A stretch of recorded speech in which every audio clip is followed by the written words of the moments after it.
So let me give you this story. Several years ago, I knew a guy, and we were on a trip together. He meets this woman, and it was a group of us friends. We were all together. He meets this woman, and everyone's like, yo, this might be it for him. Like, she was exactly what he likes, you know, her physical appearance and the way her personality, they got along amazingly well. And he seemed extremely happy with her. And so there was a lot of talk between our friends and him about him possibly committing to this woman. But he had just really started talking to her, so he wanted to take a little time. Fast forward a month later, and before I say fast forward, let me say, despite all this chatter, I sensed something was missing. That's just me, that's how I am, all right? But let me continue. So fast forward a month later, he ends up proceeding into a relationship with this woman. He continues to talk to her, continues to date. Things are going well. Now he gets into a relationship. And again, everyone's pushing this, this is the one. This is it. This is it for him. It's over. He's turning in his player card, right?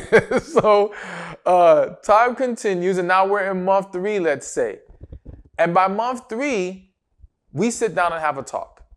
And he's telling me how he really is into this woman. He can see a future with her.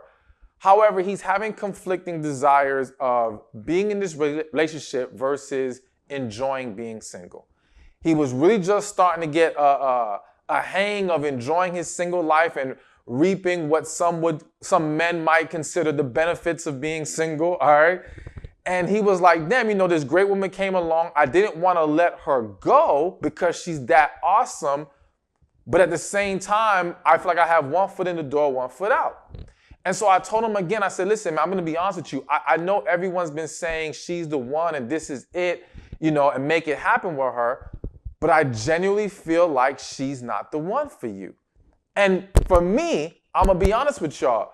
The fact that he had this conflict of wanting to still be single was even more proof she wasn't the one. Now, let me explain something. It's not to say that just because a man falls in love with a woman or believes she's the one, that he'll never have a desire for another woman, that he'll never, and when I say desire, not that he wants to flat out leave his woman for another woman, but he's going to see other women he's attracted to, may have thoughts about. That's human, all right? And it can happen to women as well.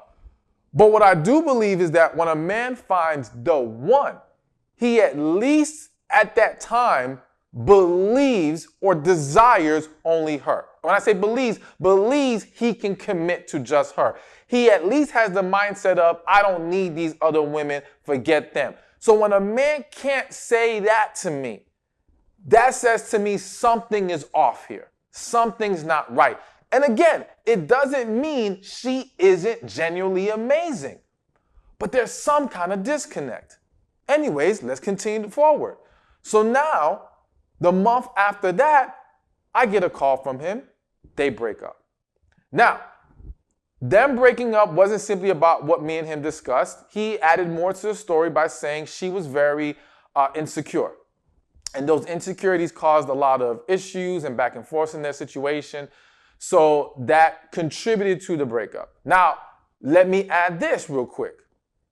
And I know some of y'all are going to really feel me on this. Sometimes we're quick to call people insecure. But when we take a deeper look, especially for women, there's an argument to be made that that woman's insecurity was a symptom of her spirit knowing this man was not fully all in. All right? A lot of you as women sense something's off. Sense he's not completely there. Even though he's doing other great things, even though his words are nice, you're feeling something's not there. Or again, he's not fully committed, but you want so desperately to hold on that you ignore this, or you try to overlook this. But in overlooking it, it still makes you nervous. It still starts to create insecurity. And that now starts to manifest into behaviors that can actually now wreak havoc. And now he gets to say, well, it's your insecurity that's the problem, rather than acknowledging the reality that he was never completely all in. But anyway, I digress. That's just a point I needed to make, but let's move on to the point of this story, all right? And so, again, they break up. I want to say like a month after that, this man meets another woman. And with this woman, they hit it off. And he seems to have that twinkle in his eye again, all right? But this time, it seems a little different. It seems a little bit more is there.